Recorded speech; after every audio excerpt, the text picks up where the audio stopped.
one of which was, I think it was Costa Rica, and he had his whole, it might have been Colombia, he had his whole head painted in face paint. Not just his face, but his whole bald head down to his neck. So it was like a mask, but literally the whole face of him was painted. It was absolutely crazy. That's a bit weird, isn't it? Yeah, but it's quite funny. No? All right. And A little bit terrifying. The other one was when Spain were about to get knocked out, and there was cut to this Brazilian fan, and he just held up a little chalkboard and "Adios Brazil," and the most happiest face I've ever seen. Literally, he was going to win the World Cup because Spain would get knocked out. It was like this. Just really, really happy. Adios. Amazing. Oh, did you say Brazil? Brazil, Brazil. So that's probably, to you listening now, getting about as annoying as ITV. Yeah, we want to make sure if you haven't heard it before, that we're sending that message to you. Yeah, of course. Now, I'm just going to change on to something a little bit different here. Now, obviously, this has been, football is mostly male-dominated as far as kind of watching it goes. So I'm just going to bring up a little bit of football fashion, Dave, for the ladies. The ladies love it. When they're watching football, they think, I'm not interested in this, but I'm going to fixate on something that does interest me a little bit. So maybe some haircuts, maybe some styling, that kind of thing. Oh, that kit's nice. That's a nice... Colombia have got a nice kit. All right. That's what I heard. Well, my favourite kit so far is the USA kit. I think that looks really, really nice. But this is just a little segment for the ladies there, not being sexist at all. Do I have to put on some smooth music, some smooth jazz? Or okay? If you did have that'd be great. No, I don't think we do. Didn't plan that far ahead. No. There's been a few things that I've noticed in this World Cup. Okay, so there's been a couple of weird boots going on.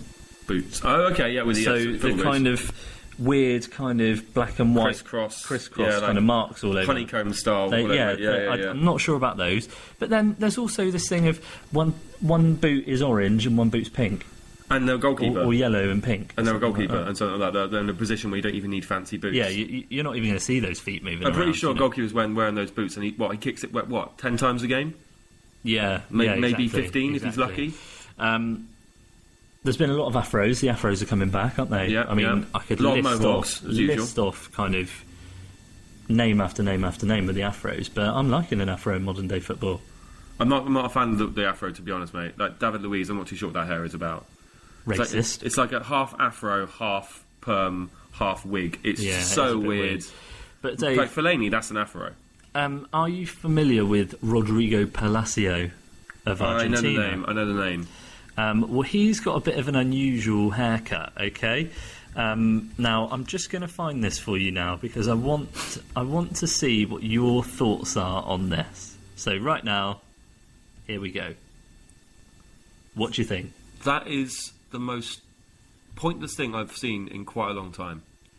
I don't know why you'd have hair like that. If people are unaware, it's a shaved head, but he's grown, say, 8 or 7 or 10 strands of his hair into a very, very long tail. He's got a long ponytail. Almost rat-like. It is very much rat-like. And he's had it for years, and he's very particular about it. If I was a defender, I'd probably just pull him by it. Just take some safety scissors out of your kind of socks and cut it off. Safety scissors, Dave. That's the ones that you give little kids, with the little plastic ones. You can't trust a footballer with sharp things. It's just you poke his eye out. Yeah, no, I agree. But so that's that. I just want to bring up something about, obviously, because not everyone likes football. Mm-hmm. This is a very football-orientated show, obviously, because everything we mentioned is about football. But I just want to bring up that someone in America has commented on... So this is a well-known columnist called Ann Coulter, okay?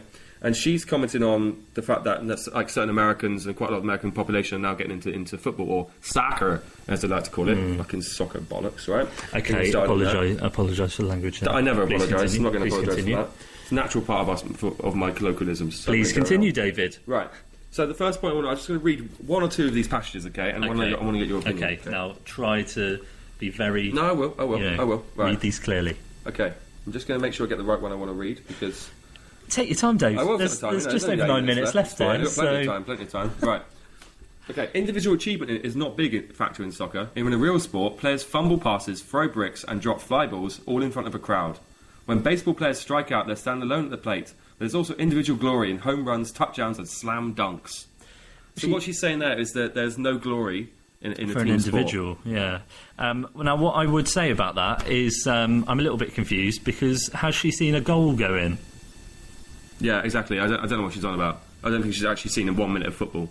Yeah, I mean, she's just basically decided to write this because she doesn't like that people are getting involved in something.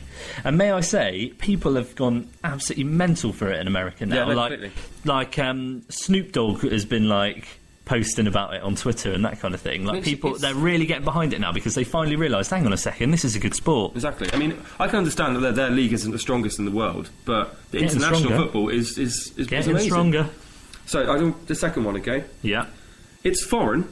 Yes. In fact, that's the precise reason the Times is constantly hectoring Americans to love soccer. One group of sports fans with whom soccer is not catching on at all is African Americans. They remain distinctly unimpressed by the fact that the French like it. Right. I don't know. She's literally just finding anything to talk about here. What I will say about this is, yeah, sorry that you're so far behind. We're not going to change everything for you because you're America. The rest of the world has been loving this sport for a long time, so get over it, love. I completely agree. Absolutely more. Didn't she say something about people becoming more stupid as a result of watching more football? What I do have, I'm not sure if that she said that, but... Well, did she say about decay?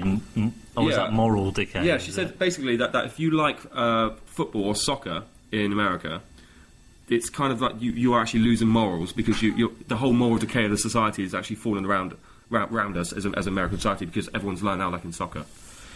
I think she just needs to chill out and catch a game. I thought baseball was rubbish before I went to the US, and now I think it's tremendous. Baseball is basically the cricket of America. So if you like cricket, you're probably going to like baseball. Yeah. Not necessarily, but one of the things. Now I just want to read one more if I can, Steve. Yeah. Just one more. Well, if more Americans are watching soccer today, it's only because of the demographic switch effected by Teddy Kennedy in 1965 and the immigration law. I promise you, no American whose great-grandfather was born here is watching soccer. One can only hope that in addition to learning English, these new Americans will drop their soccer fetish with time. Just get over yourself. You're talking absolute nonsense. That is the most utter diatribe I've ever read. Yeah. It's utter rubbish. Now, I know that we've ranted on a little bit there, and this is, an enjoyable, fun show. Yeah. So what we're going to do is we're going to hit you with an incredible song now. You'll all know it, and it reminds us of happier times. David, hit it. The crowd are on the pitch. Welcome, the crowd are on the pitch. They think it's all over, but it is now.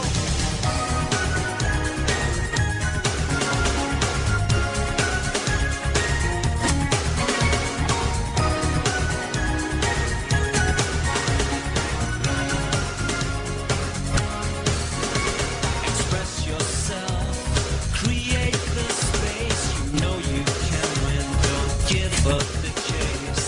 Meet the man, take him on. You never give up, it's one-on-one. Express yourself, it's one-on-one. Express yourself, it's one-on-one. Express yourself, you can't be wrong when something's good, it's never gone. Love's got the world in motion, and I know we can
give, but do it at the right time. You can be slow or fast, but you must get to the line. They'll always hit you and hurt you. Defend and attack. There's only one way to beat them. Get round the back. Catch me if you can, 'cause I'm the demon man. And what you're looking at is the master plan. We ain't no hooligans. This ain't a football song. 3 lions on my chest. I know you can't go wrong.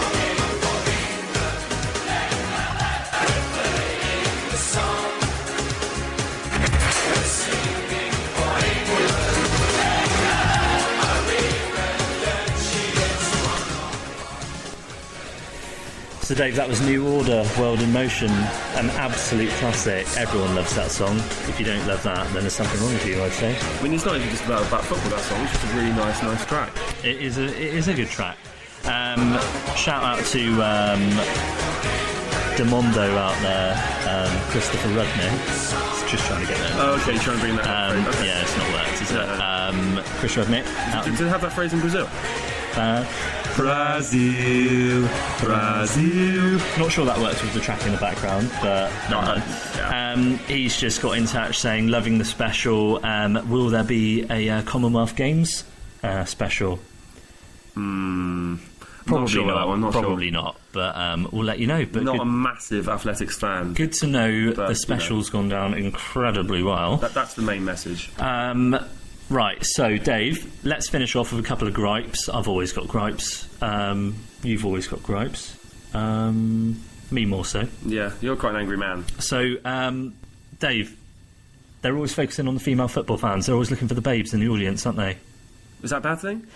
It's not a bad thing, and it's, you know... Speaking as a full-bedded male. Yeah, it's easy on the eye, and it's nice. However, the thing that annoys me is the cameramen becoming obsessed with it. Sure, they're not yeah. even watching the match. No, they're they're just not, hunting women. They're hunting women. They're dangerous. They're absolutely dangerous. There's probably a pack of cameramen just literally focus. Their whole job is to find beautiful women in the crowd.